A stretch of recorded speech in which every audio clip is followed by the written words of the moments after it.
كده حبايبي خلصنا الفراخ قليناها وقدمتها انا مع صوص احمر اهوت عندي في منتهى الجمال، وعندي ليمون معصفر برضه يا جماعه، ده عمال ايديا شغل اكل بيتي كل ده. فكل ده موجود عندنا، وحاجات بسيطه جدا وحاجات سهله وحاجات جميله، كل واحد بقى بيقدمه زي ما هو عايز، ياكله مع بطاطس وياكله مع رز، بس هو ده شكله النهائي طبقنا اليوم.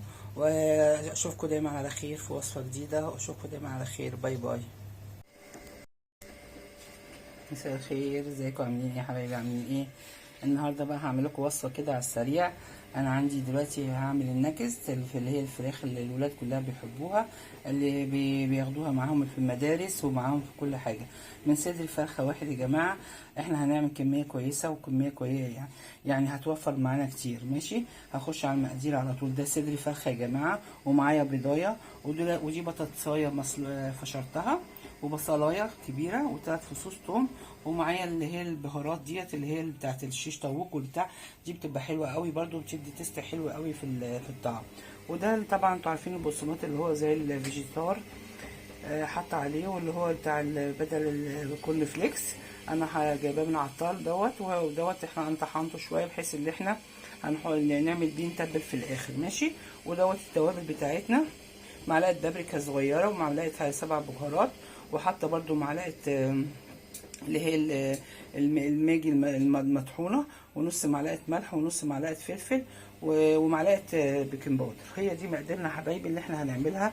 هتبقى فراخ جميله وسهله جدا، ويلا هنخش هنضربهم مع المقادير كلها، هحطهم في الكبه وثانيه واحده كده حبايبي. بعد ما ضربتها الفراخ مع البطاطس مع البصله مع كلها، دي ده قوام في منتهى الجمال، وقد ايه هي متماسكه. بس انا هسيبها شويه في التلاجة يا جماعه، نص ساعه كده، وبعد كده هنعملها بقى بالبقسماط دوت، اللي هو اللي عامل زي الكريم، البقسماط بتاعها اللي هو المخرفش ده، هيبقى طعمه جميل جدا، هتبقى احلى فراخ نجس جميله ونضيفه، وعارفينها هي ايه، ومغذيه للاطفال والكبار، وسريعه جدا للمدارس وكل حاجه. ماشي يا حبايبي، فثانيه واحده هعملها واوريها لكم.